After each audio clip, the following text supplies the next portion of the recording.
앞을 보시고요. 우리 말씀의 제목을 같이 한번 큰 소리로 읽습니다. 시작. 섬김의 열매를 믿으십시오. 아멘. 섬김의 열매를 믿으십시오라는 제목으로 말씀 증거하겠습니다. 우리 앞뒤 적어 보시고요. 우리 마음을 다해서 축복하고 말씀을 듣겠습니다. 사랑합니다. 축복합니다. 인사합시다. 사랑합니다. 축복합니다. 네, 감사합니다. 오늘도 예배에 동참하신 우리 모든 지체들을 축복합니다. 말씀을 통해서 우리를 만나주시고요. 우리의 심령을 회복하실 하나님을 기대하시길 바랍니다. 올 한 해 하나님께서 우리에게 주신 비전은 생명과 통로로 살아가는 교회입니다. 이것은 우리 교회의 사명이죠. 생명이라는 것은 우리가 사는 목적, 통로라는 것은 우리가 살아가는 방법을 의미합니다. 즉 하나님께서 우리 각 사람을 하나님의 자녀로 택하여 구원하시고 주님의 몸된 교회, 이 함께 나누는 교회의 지체로 부르신 이유는 그저 우리만 구원받고 우리만 은혜를 누리기 위함이 아니지요. 아직도 우리 곁에 주님을 모르는 사람, 생명이 없고 빛이 없고 복음에 무지한 사람들에게 생명의 복음을 전하여 살리라고 우리를 불러주신 거예요. 아멘이십니까? 네. 그러므로 우리가 살아가는 목적은 다른 것이 될 수가 없습니다. 영혼을 구원하는 거예요. 그래서 우리 주님도 제자들을 부르실 때 뭐라고 했어요? 나를 따라오라, 내가 너희로 사람을 낚는 어부가 되게 하리라. 또 부활하신 후에도 내 증인이 되리라. 그렇죠? 주님께서 우리를 부르시고 택하신 목적은 우리를 통해서 또 다른 누군가를 살리시기 위함인 거예요. 이것이 우리 모두에게 공통적으로 주어진 사명입니다. 그래서 우리는 무엇을 하든지 그 목적은 구원에 있는 것이죠. 사람을 살리기 위해서 사는 거예요. 지난 주일에 오후에 우리가 신앙 상담 Q&A 했잖아요. 그때 제가 이런 질문을 드렸어요. 지금도 한번 대답을 해보세요. 만약 주님이 내일 이맘때 오신다. 내일 월요일 11시에 오신다고 한번 생각해 보세요. 여러분 무엇을 가장 먼저 하시겠습니까? 하루밖에 딱 안 남았어요. 하루 남았는데 여러분들 이 하루 동안 여러분들이 무엇을 하시겠어요? 스스로 마음속으로 대답을 해보세요. 네, 맞아요. 그날도 많은 분들이 그렇게 대답했어요. 그렇죠? 혹시 그동안 못 해본 거 내가 실컷 해보겠다. 하루 동안 못 가본 데 실컷 가보겠다. 아니면 먹고 싶은 거 실컷 먹겠다. 하루 남았으니까. 아니면 하루 동안 열심히 더 일해서 돈을 벌겠다. 아니면 열심히 공부해서 성적을 한번 올려보겠다. 아마 이럴 분은 없을 거예요. 그렇죠? 지난 주일에도 전도라고 대답한 사람이 있어요. 우리 조혜은 청년이 전도하겠다 그랬는데요. 이것이 믿는 자로서 당연히 나타나는 반응이죠. 하루밖에 안 남았잖아요. 내일 당장 주님이 오신다면 우리에게는 영원한 천국, 영원한 생명, 부활의 영광을 누리는 그날이지만 믿지 않는 분들에게는 영원한 심판, 지옥의 형벌, 멸망의 날이잖아요. 그러니 가만히 있을 수 없죠. 우리 가족 중에 아직도 주님을 모르는 사람이 있는데 어떻게 태평하게 있어요? 빨리 찾아가서. 그죠? 우리 친구 가운데 아직도 주님을 모르는 친구들이 있다면, 이웃이 있다면 얼른 달려가서 눈물을 흘리면서 그들이 복음을 받아들일 때까지 복음을 증거해야 이게 정상이잖아요. 네. 그러므로 지금 우리에게 가장 시급한 것이 무엇인가? 영혼 구원인 거예요. 당장 내일이 주님이 오신다면 내가 무엇을 할 수 있을까? 그것이 지금 우리의 제일 첫 번째의 목적인 것입니다.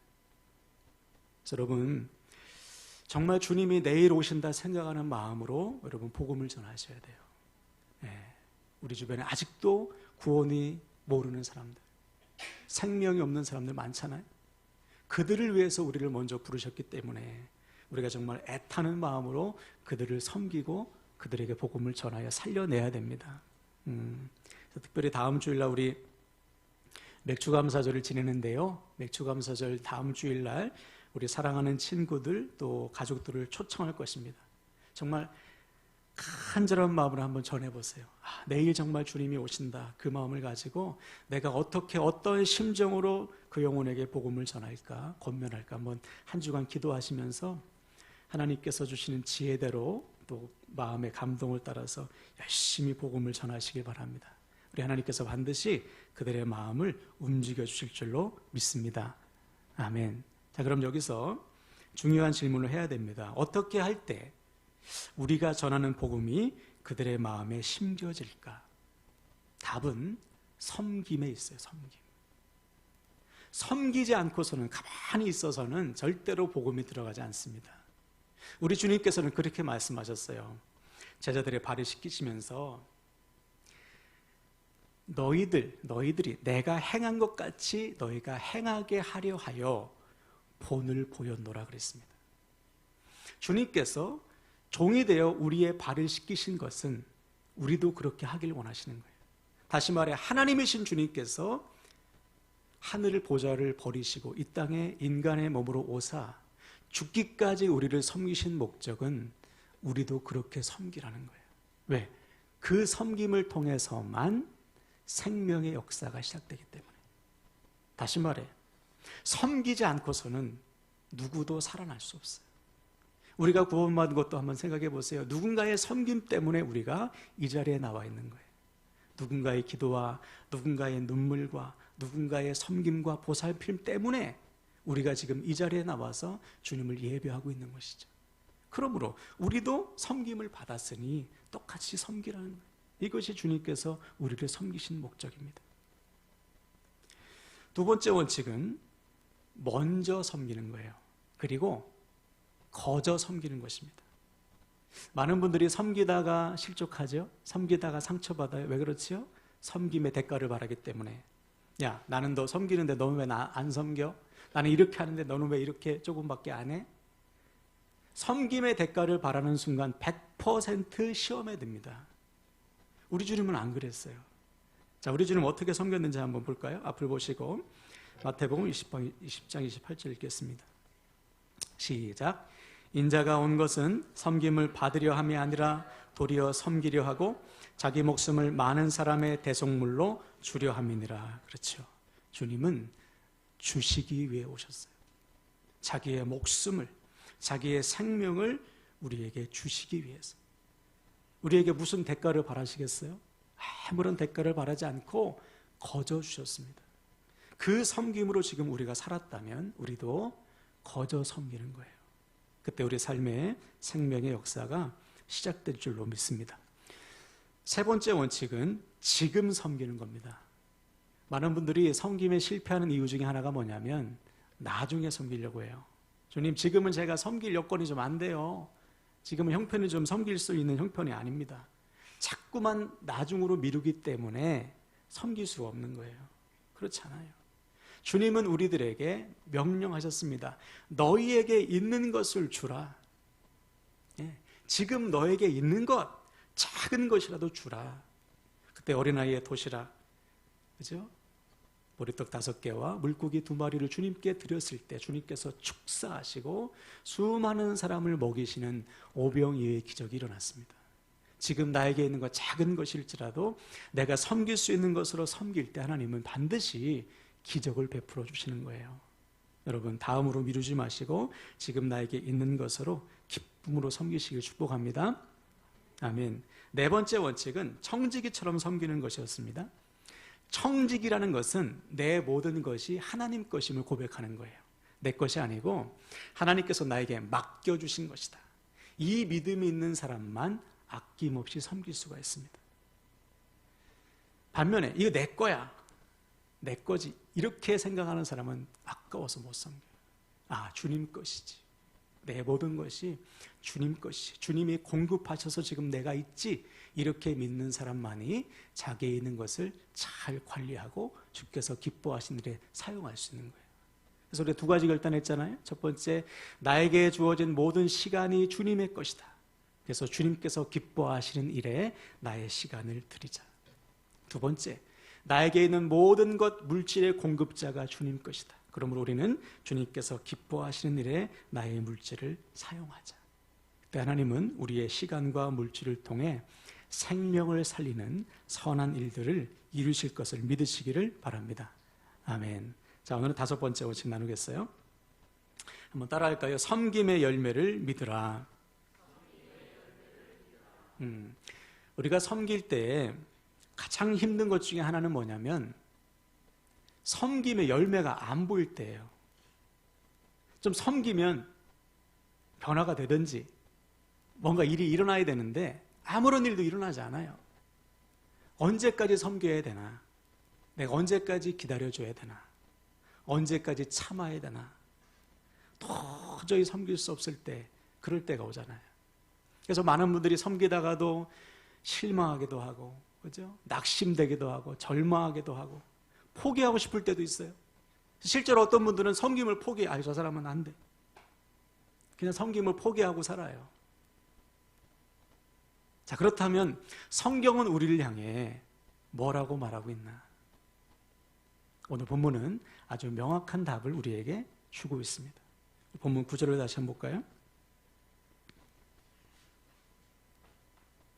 제가 읽겠습니다. 우리가 선을 행하되 낙심하지 말지니 포기하지 아니하면 때가 이름에 거두리라. 아멘. 절대로 포기하지 말라. 포기하고 싶을 때가 있더라도 절대로 포기하지 말라. 왜? 반드시 거둘 것이기 때문에. 다시 말해, 우리의 섬김은 반드시 열매로 나타날 것이기 때문에 낙심하거나 포기하지 말고 끝까지 섬기라는 거예요. 하나님은 우리의 섬김에 반드시 열매를 주신다는 것입니다. 할렐루야. 예. 헛수고는 없다는 거예요. 섬기면 반드시 열매를 주신다. 이 믿음이 있어야 되는 거예요. 우리가 좀 전에 찬양했잖아요. 거두리로다. 거두리로다. 기쁨으로 단을 거두리로다. 씨를 뿌리면 반드시 열매가 나타납니다. 이 간단한 믿음이, 단순한 믿음이 우리에게 있을 때 우리는 계속해서 섬길 수가 있는 거예요. 자, 이 말씀은 시편 126편 6절인데요. 우리 앞을 보고 한번 읽어볼까요? 자, 읽겠습니다. 시작. 울며 씨를 뿌리러 나가는 자는 반드시 기쁨으로 그 곡식단을 가지고 돌아오리로다. 아멘. 이 시편 126편은 여러분, 남유다 백성들이 바벨론의 포로에 있을 때 부른 노래예요. 포로 생활이니까 앞길이 캄캄하죠. 어떻게 돌아갈지를 모르잖아요. 근데 이분들은 그 삶의 자리에서 눈물로 씨를 뿌리는 거예요. 믿음의 씨를 뿌리는 거예요. 이유는 그들에게는 믿음이 있었기 때문에. 반드시 열매 맺게 하실 하나님을 믿기 때문에 믿음의 씨를 뿌린 거예요. 하나님께서 선지자들을 통해서 약속하셨어. 우리 70년 만에 다시 돌아오게 하신대. 그 믿음으로 남은 자들이 버틴 것입니다. 버티면서 이 찬양 부른 거예요. 울며 씨를 뿌리러 나가는 자는 반드시 주님께서 거두게 하신다. 이 믿음으로 우리가 섬겨야 되는 거예요.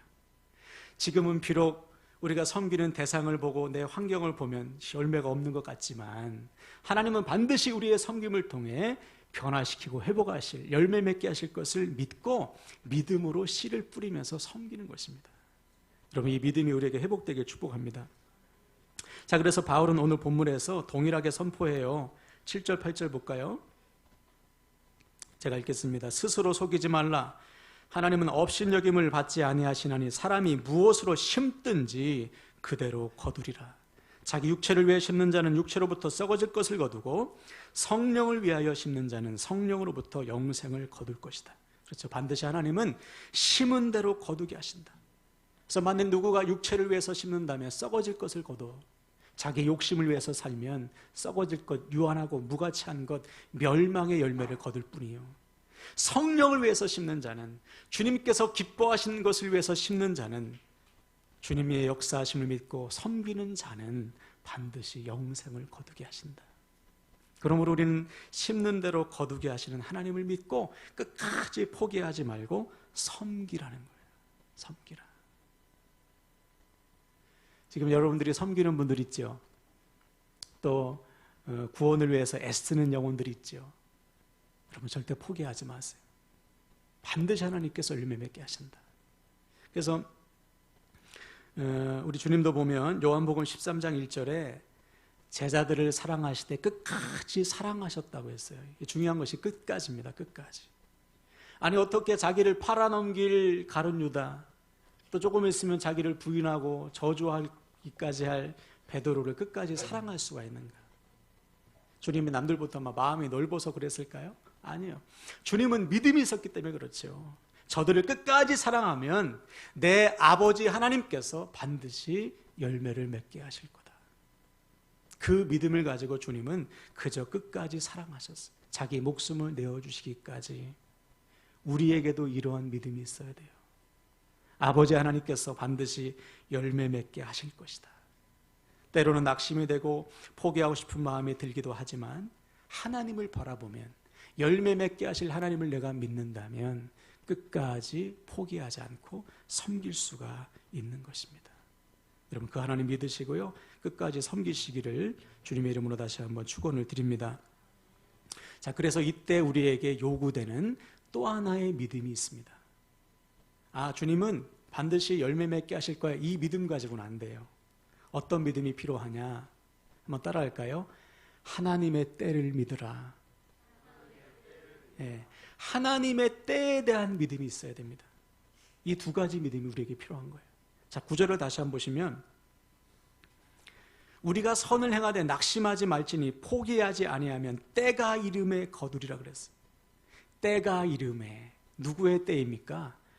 하나님의 때인 거예요. 내가 계산한 때가 아니고요. 하나님 요 때에 응답했으면 좋겠습니다. 이것이 아니고 하나님께서 치밀하게 계획하신 때, 내가 원하는 때가 아니고 하나님께서 계획해 놓으신 그 때에 대한 믿음이 우리에게 있어야 돼요. 이 믿음이 있어야 흔들리지 않고 포기하지 않아요. 네. 여러분이 잘 아시는 갈렙, 그죠? 여호수아 갈렙이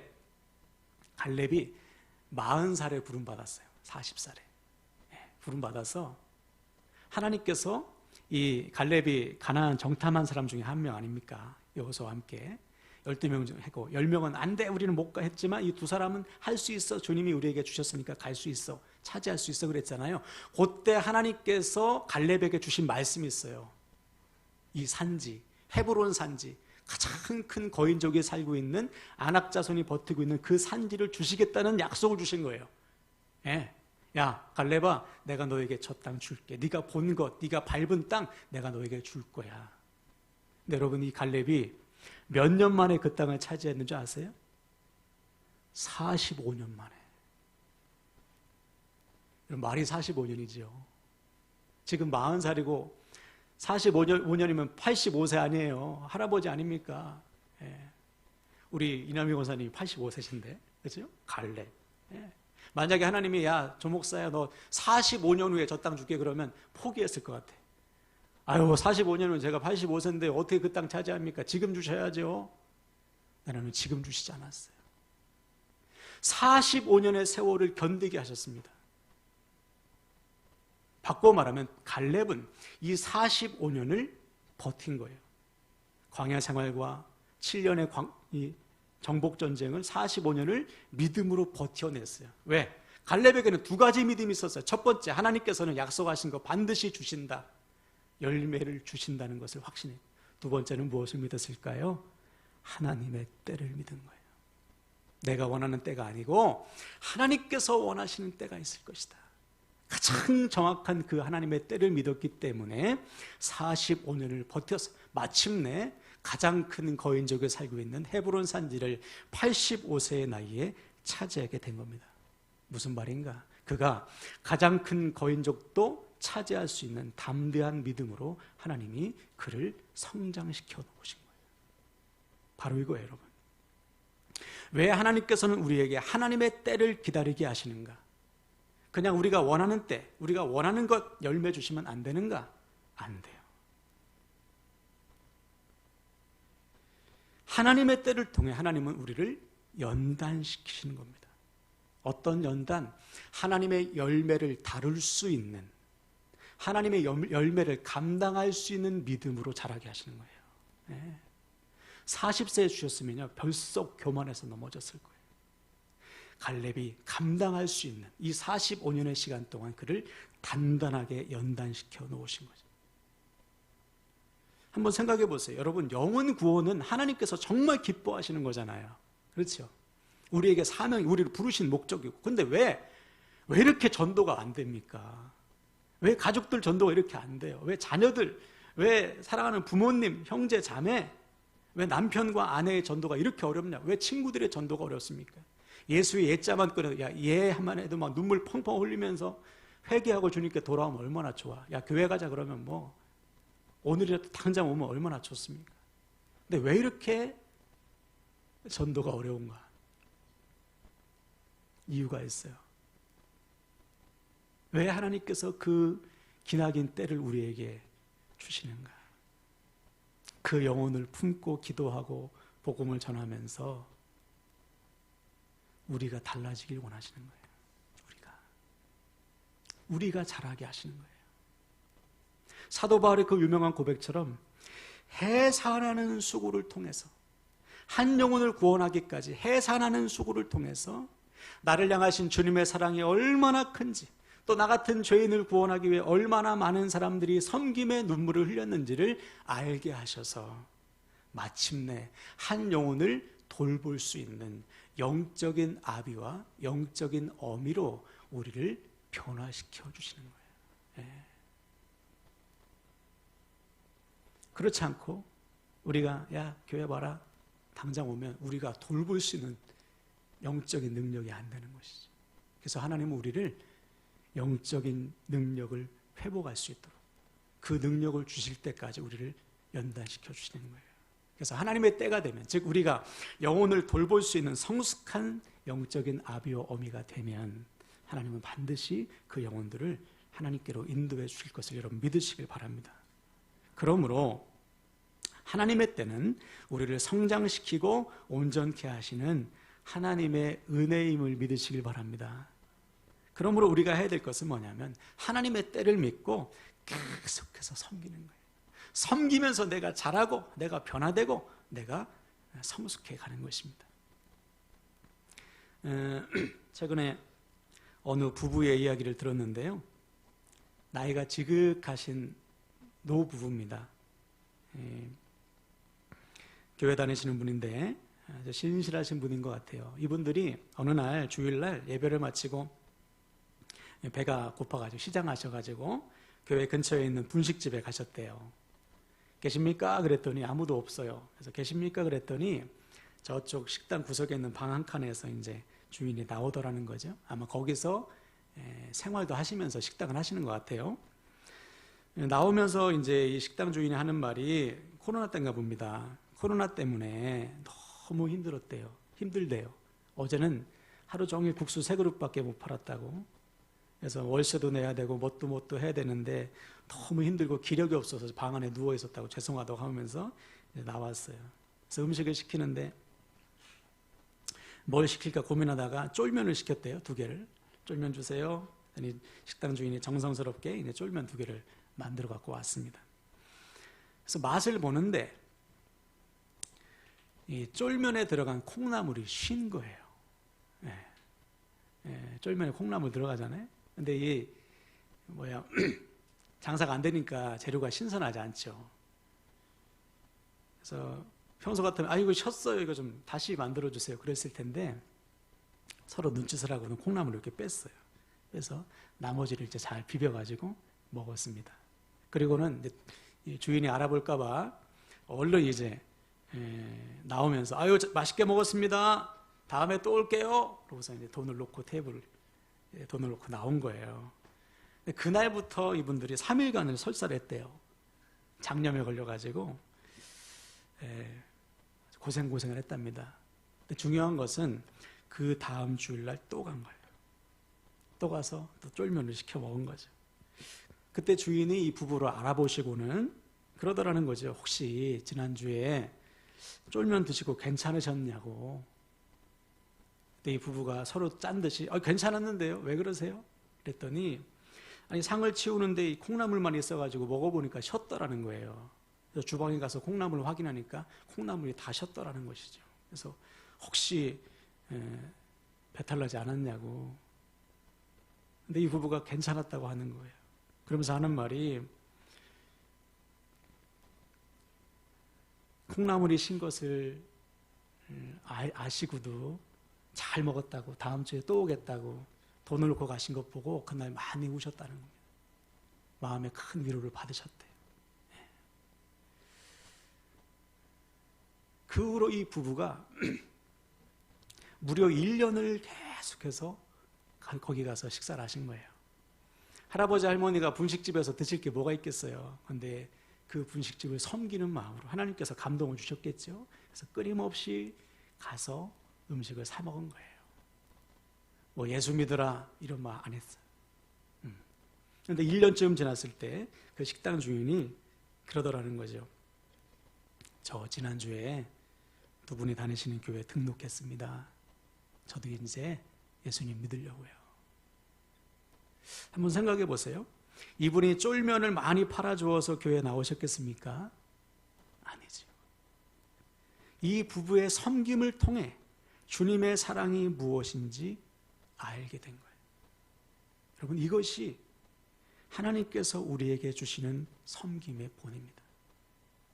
하나님께서 주시는 감동을 따라 포기하지 않고 섬길 때 주님의 때에, 하나님의 때에 반드시 열매 맺게 하신다. 이 믿음이 있어야 우리는 끝까지 섬길 수가 있는 거예요. 그래서 바울은 오늘 우리에게 마지막으로 이렇게 명령해요. 10절을 볼까요?